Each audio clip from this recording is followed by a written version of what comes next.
مرات بقول ليش سوريا مو مثل أوروبا؟ بيطلع لك المحلل السياسي أو الاقتصادي بيقول لك هل تعلم أن سوريا بال2008 كان أقوى اقتصاد شرق الفرات، شرق مصر؟ هل تعلم أن سوريا بال2010 ما كان عليها ديون؟ بالله ما كان عليها ديون، وجهها كله ب5 بزر.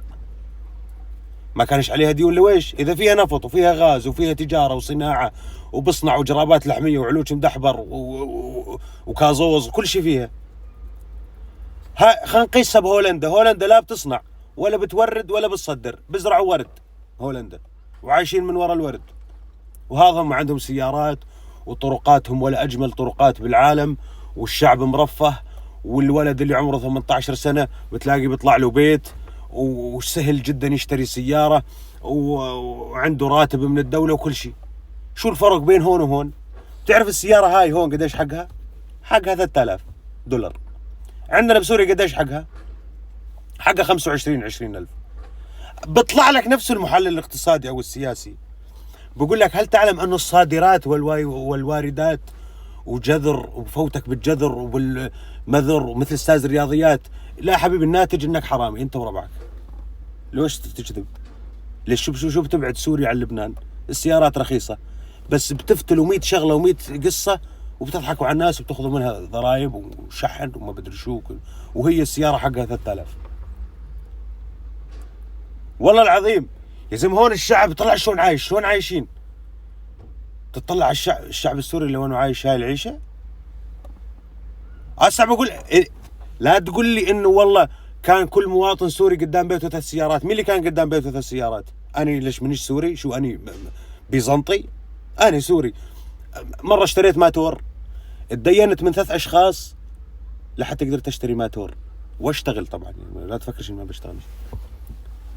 ال3 أشخاص اللي اتدينت منهم وين ما اروح الاقيهم يتطلعوا علي، شو بهمك اركب. اسبوعين بعته للماتور ورجعت للناس مصرياتها وقعت بالدين كمان. عمين بتكذبوا؟ هسه بقول لك هذا درعاوي. شو بعرفوا بالامور هاي، بامور الدوله وامور حبيبي؟ لا بعرف انك حرامي سرسري. سوريا مكتفيه من كل شيء. بتقول لي هسه اوروبا بتاخذ ضرائب.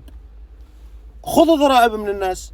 هون الشعب مثل الحكومه. اي دوله بالعالم الشعب مثل الحكومه. شلون بتكون الحكومه بكون الشعب. هون الحكومه صادقه ما بتسرقش، والشعب كذلك الامر. يعني وقت الدوله بتيجي تطلب منه ضرائب بدفع وهو راضي، لانه عارف انه بايادي امينه. بدفع ضرائب ما عندوش مشكله، لان بروح طرقات ورفاهيه والامور عال العال. اما انتم بتاخذوا ضرائب من التجار، بس بتروحوا لعند التاجر بتقولوا له لا تجيب طاري، لا تقول لحد انه اخذنا منك.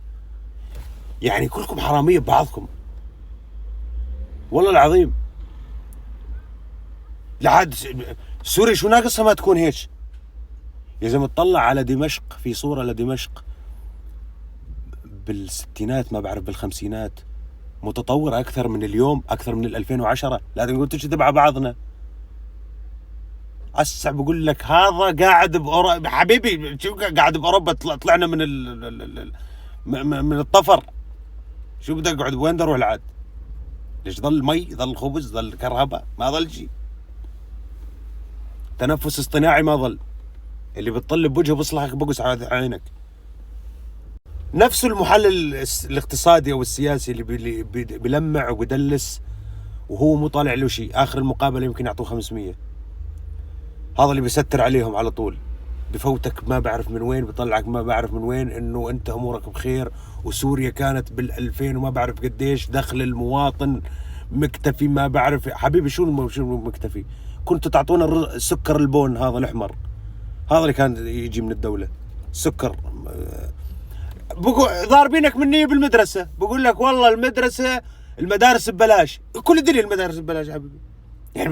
يعني تفكروا السوريين طلعوا لبرا وشافوا حبيبي وين ما تروح المدارس ببلاش. ومش بس هيك، يعني مش بس المدارس لهم ببلاش، وكو بيستقبلوا لاجئين اخرى. احنا اذا بنستقبل لاجئين سوريا قسما بالله كل يوم هوشه. شو بيسووا عندنا؟ اطلعوا احسن منهم الجماعه ما في. وعندنا السكر البون ما كانش ينفع للشاي حتى، نبيعه لتبعين العوامة يسووا قطر. لا تقول لي دخل الفرد ودخل ما بدري شو، الموظفين ما بيشكلوش 10% من الشعب السوري، 10%، و10% زناقيل، 80% كاتلهم الجوع يا دوب عايشين، بيشتغلوا بلبنان وبسافروا بالصومال، بيشتغلوا السوريين يا زلمه. يا رجل اذا بسولفك يعني كمية الرفاهية اللي عايشين فيها هون، يا رجل بتشتري كل شيء على التليفون هون على الانترنت، بتشتري معمل بتفرغه باسمك وانت قاعد بالدار، كل اشي شو بدك موجود على التليفون. تدفع فواتير، اصلا الفواتير لحالها بتندفع، كل شيء اوتوماتيكيا. ممنوع المواطن يكون مرهق يعني يتعب يروح يدفع فواتير ويدفع. يا رجل احنا لليوم وقت بدي احكي مع امي بدق عليها على سوريا بدي احكي معاها فيديو، بظل 3 ساعات بفكرها خالتي تبين ملامح امي، ظلت تقطع وتكسر بيجي ساعتين لحتى ادقق مزبوط. لو في DNA كان ضربت DNA هيك تعرف مين اللي قاعد يسولف معي. الصوت بكسر بقطع، انترنت مثل البشر ما في بعد عندنا. بقول لك الحرب يا زلمه قبل الحرب شو كان يعني، اطقع شوي خلينا شله زرزريه